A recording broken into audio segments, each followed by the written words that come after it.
You can't do maintenance for December in September, and sometimes this maintenance is not scheduled.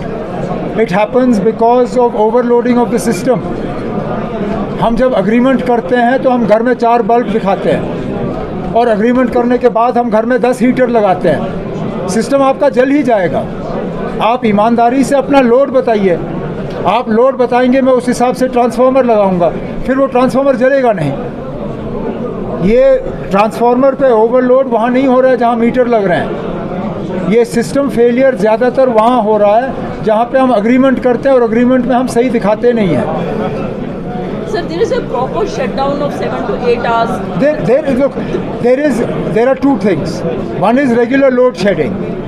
That is a compulsion because we are not able to supply as much electricity as people need, because we don't get the revenue for the electricity that we supply.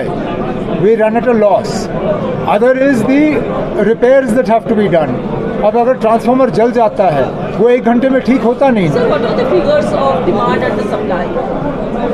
What are the figures for the demand and the supply? I don't have them right here with me.